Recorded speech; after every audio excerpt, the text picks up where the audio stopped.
Ribuan tenaga kesehatan sejak awal Mei 2023 lalu menggelar aksi demonstrasi menolak rancangan Undang-Undang Kesehatan Omnibus Law.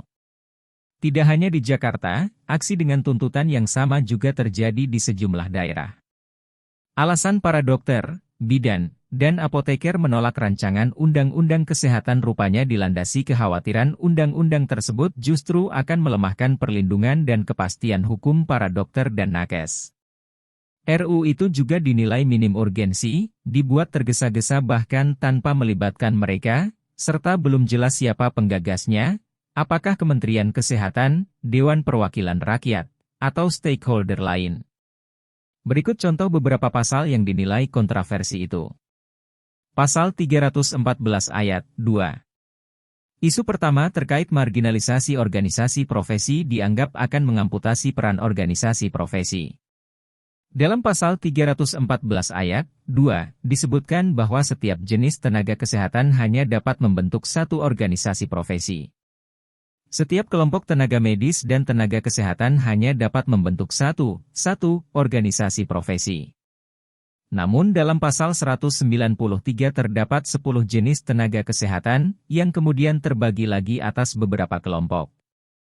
Dengan demikian, total kelompok tenaga kesehatan ada 48. Pihak yang menolak RUU tersebut dibuat bingung pilihan apa yang akan diambil pembuat kebijakan. Apakah satu organisasi profesi untuk seluruh jenis tenaga kesehatan, atau satu organisasi profesi untuk menaungi setiap jenis tenaga kesehatan? Itu karena dokter dan dokter gigi, atau dokter umum dan dokter spesialis masing-masing punya peran yang berbeda dan visi misinya pun berbeda. Bila digabungkan semua, maka organisasi profesi akan sangat gemuk dan rancu. RUU Kesehatan dinilai juga akan mencabut peran organisasi profesi lantaran untuk praktik, bila RUU Kesehatan disahkan, maka nakes hanya perlu menyertakan surat tanda registrasi, STR, alamat praktik dan bukti pemenuhan kompetensi. Tidak diperlukan lagi surat keterangan sehat dan rekomendasi organisasi profesi. Padahal rekomendasi organisasi profesi akan menunjukkan calon nakes yang akan praktik itu sehat dan tidak punya masalah etik dan moral sebelumnya. Pasal 206. Pasal kontroversi lain yang membuat 5 organisasi profesi menolak RUU adalah pasal 206, khususnya ayat 3 sampai 5, yang menyebutkan bahwa standar pendidikan kesehatan dan kompetensi disusun oleh menteri. Berikut bunyi ayat 3, 4, dan 5 dalam pasal 206. 3. Standar Nasional Pendidikan Tenaga Medis atau Tenaga Kesehatan sebagaimana dimaksud pada ayat 2, disusun bersama oleh menteri yang menyelenggarakan tugas pemerintahan di bidang pendidikan tinggi, menteri, dan kolegium setiap tenaga medis atau tenaga kesehatan. 4. Kolegium setiap tenaga medis atau tenaga kesehatan sebagaimana dimaksud pada ayat 3, bertugas untuk mengembangkan dan mengampu suatu cabang disiplin ilmu kesehatan.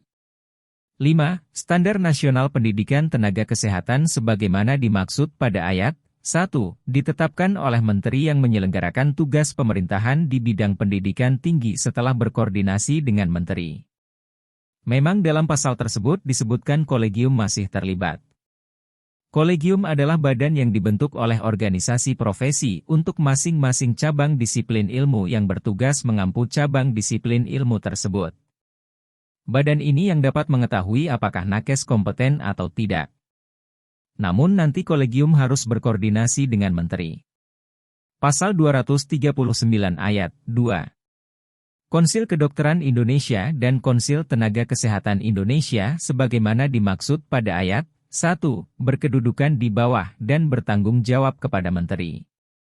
Butir pasal 239 ayat 2 juga dianggap kontroversial. Itu karena berdasarkan pasal 239 RUU ini, Konsil Kedokteran Indonesia, KKI, yang sebelumnya independen dan bertanggung jawab langsung ke Presiden nanti akan bertanggung jawab kepada menteri. Bila ini disahkan, maka wewenang menteri akan sangat luas. Pasal 462 ayat 1. Pasal kontroversi lain dari RUU Kesehatan yang jadi sorotan adalah pasal 462. Isi pasal tersebut intinya adalah tenaga medis atau tenaga kesehatan yang melakukan kelalaian dapat dipidana. Begini bunyinya. Setiap tenaga medis atau tenaga kesehatan yang melakukan kelalaian berat yang mengakibatkan pasien luka berat dipidana dengan pidana penjara paling lama 3 tahun. Namun dalam pasal tersebut tidak ada penjelasan rinci terkait poin kelalaian yang dimaksud. Pasal 154 ayat 3. Pasal kontroversi RUU Kesehatan selanjutnya adalah terkait tembakau dengan narkotika dan psikotropika yang dimasukkan satu kelompok zat adiktif. Berikut isi lengkap pasalnya. Zat adiktif sebagaimana dimaksud pada ayat 2, dapat berupa narkotika, psikotropika, minuman beralkohol, hasil tembakau, dan hasil pengolahan zat adiktif lainnya. Penggabungan ini dikhawatirkan akan menyebabkan munculnya aturan yang akan mengekang tembakau nantinya lantaran posisinya disetarakan dengan narkoba. Ini tentu akan menimbulkan polemik lain karena merugikan banyak pihak yang bekerja di industri tembakau. Apalagi industri tembakau merupakan industri yang memberikan dampak besar bagi negara.